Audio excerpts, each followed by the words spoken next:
कहानी की शुरुआत एक बीच से होती है जहाँ पर हम एक कपल को देख पाते हैं। यहाँ पर जो बॉयफ्रेंड होता है वो अपनी गर्लफ्रेंड को शादी के लिए प्रपोज कर रहा होता है कि तभी उससे कोई पानी में खींच लेता है। अब शुरुआत में लड़की को लगता है कि शायद वो उसके साथ मजाक कर रहा है, लेकिन थोड़ी देर के बाद उसकी बॉडी पानी के ऊपर आती है जिसे देखकर वो बहुत ज्यादा डर जाती है। अब वो हेल्प के लिए जोर जोर से चिल्लाने लगती है, लेकिन तभी पीछे से एक ज़ोंबी आकर उसे भी मार देता है। अब अगले सीन में हमें बोट पर कुछ लोगों को फिशिंग करते हुए दिखाया जाता है, जिसमें जेडा और रे भी थे। ये लोग अपने एक दोस्त हंटर शो के साथ यहाँ पर फिश पकड़ रहे थे। तभी इनकी नजर एक बोट पर पड़ती है जहाँ पर पटाखे जलाने की वजह से आग लग गई थी, इसलिए शो आग बुझाकर उस बोट वाले की हेल्प करता है। अब क्योंकि शो यहाँ का सुपरवाइजर होता है, इसलिए ये उन लड़कों से उन सभी पटाखों को जब्त कर लेता है और इसके बाद ये लोग फिर से फिशिंग करना शुरू कर देते हैं। अब ऐसा करते वक्त उनकी फिशिंग रोड में एक बॉडी फंस जाती है। इसके बाद ये लोग इस डेड बॉडी को पानी के ऊपर ले आते हैं। खैर अब जेडा जब अपने ड्रोन कैमरा से पानी के नीचे का चेक करती है तो उसे एक अजीब सी नीली रोशनी नजर आती है।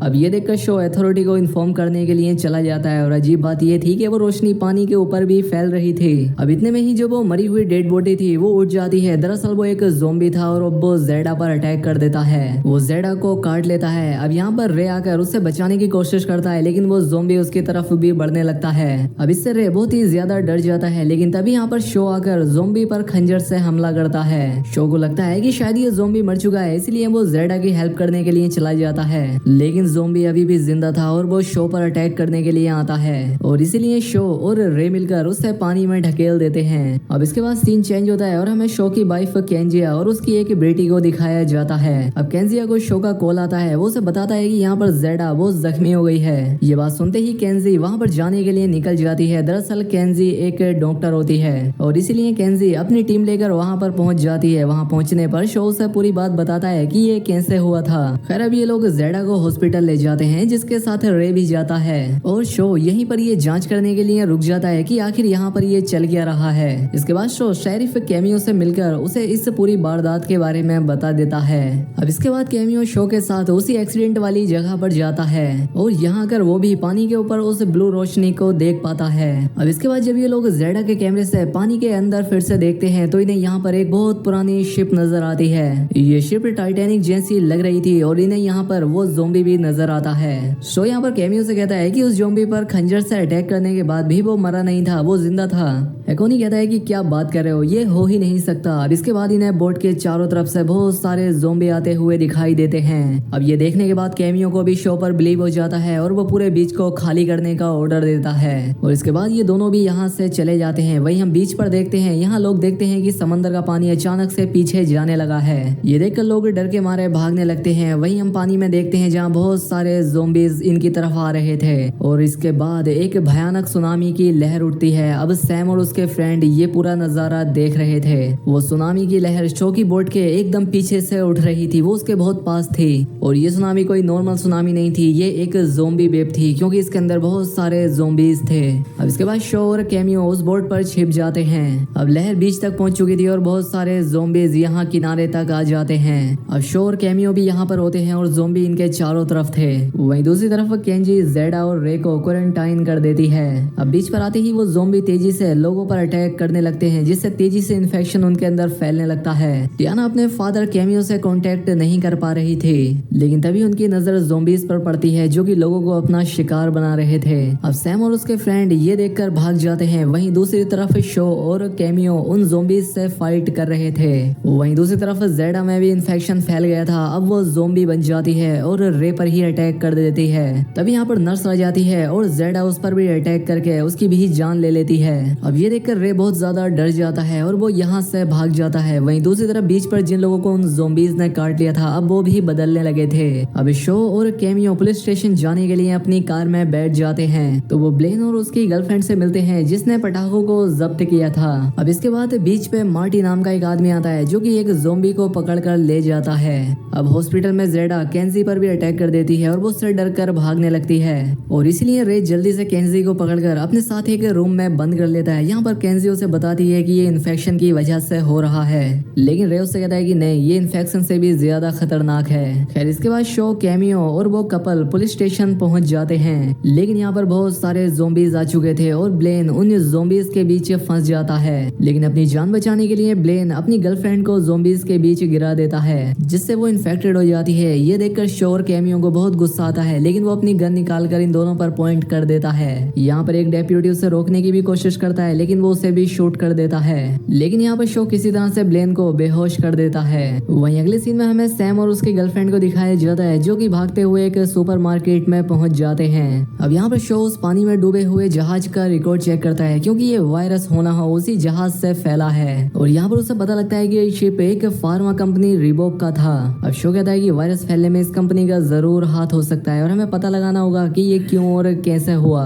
अब यहाँ पर हमें पुलिस ऑफिसर को देख के पता लगता है कि वो इस बारे में कुछ तो जानता है, लेकिन वो शो को इस बारे में कुछ नहीं बताता। अब यहाँ पर ये दोनों ये चीज देख ही रहे थे कि तभी एक ज़ॉम्बी खिड़की तोड़कर अंदर घुसने लगता है। और अब ये देखकर ये दोनों जल्दी से यहाँ से हथियार लेने लगते हैं और उस आदमी को वहीं टेबल पर बंधा छोड़ देते हैं। लेकिन बाहर आकर ये देखते हैं कि यहाँ पर बहुत सारे ज़ॉम्बीज हैं, यहाँ से निकल पाना नामुमकिन है।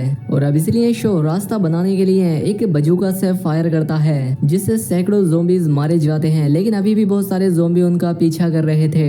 लेकिन इससे बुरी बात ये थी कि इनके लिए एक और बड़ा खतरा आने वाला था, क्योंकि समंदर में एक और बड़ी लहर इस तरफ आने वाली थी, जिससे बाकी बचे ज़ॉम्बीज भी यहाँ पर आ जाएंगे। अब यहाँ पर शो कहता है कि मुझे अपनी बेटी सैमंथा को बचाने के लिए जाना होगा, जबकि सैमंथा तो खुद भी अपने एक दोस्त इवान के साथ बचकर भाग रही थी। लेकिन यहाँ पर वो चारों तरफ से ज़ॉम्बीज से घिर चुके थे, इसलिए ये लोग अपने आप को कार में लॉक कर लेते हैं। लेकिन जिस दोस्त के इनकी ये कार थी, ज़ॉम्बी उसे काट लेते हैं। अब अंदर से इन लोगों की कार स्टार्ट नहीं हो रही थी और इन्हें लगने लगता है कि अब ये ज़ॉम्बी के हाथों मारे जाएंगे। इसलिए ज़ॉम्बीज का ध्यान बटाने के लिए इवान कार के ऊपर चढ़कर ज़ॉम्बी का ध्यान अपनी तरफ करने लगता है। अब इतने में ही यहाँ पर शो भी पहुंच जाता है और इवान की मदद से किसी तरह से सैमंथा बचकर अपने डैड के पास आ जाती है। लेकिन बेचारा इवान ज़ॉम्बीज का शिकार बन जाता है। अब यहाँ पर सैमंथा को दुख तो बहुत होता है, लेकिन ये लोग अब कुछ कर भी नहीं सकते थे, इसलिए ये केंजी को बचाने के लिए जल्दी से हॉस्पिटल जाते हैं। लेकिन हॉस्पिटल का नजारा और भी खतरनाक था, यहाँ और भी ज्यादा ज़ॉम्बी थे।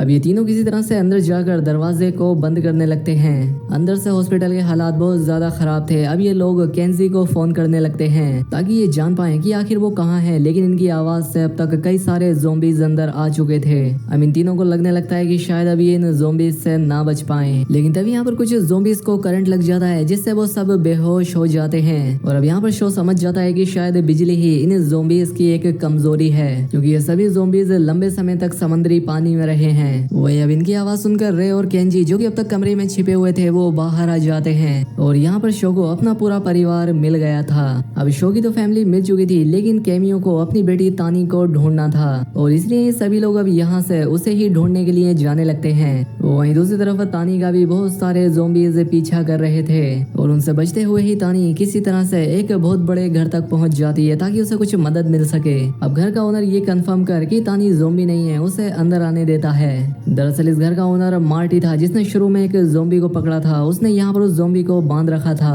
अब अंदर आकर तानी उससे वॉकी टॉकी लेकर अपने फादर से बात करती है, जो कि शो के साथ मिलकर उसे ही ढूंढ रहे थे। अब लोकेशन मिलने पर वो उसी बंगलो में पहुंच जाते हैं, जहाँ पर अब फाइनली कैमियो को भी अपनी बेटी मिल गई थी। वो बहुत खुश था। अब वो उसी घर के अंदर जाकर पुलिस बैकअप के लिए कॉल करता है कि तभी उसे अंदर उस बंधे हुए ज़ॉम्बी की आवाज आती है, जिसने कि अब तक खुद को छुड़ा लिया था। अब कैमियो ज़ॉम्बी की आवाज सुनकर उसे ढूंढ ही रहा होता है कि वो ज़ॉम्बी पीछे से आकर उसके हाथ पर काट लेता है। अब कैमियो की आवाज सुनकर सभी लोग वहाँ पर इकट्ठा हो जाते हैं, लेकिन तभी यहाँ पर वो ज़ॉम्बी आ जाता है। लेकिन यहाँ पर मार्टी खुद ही उसे बिजली के शॉट देकर बेहोश कर देता है।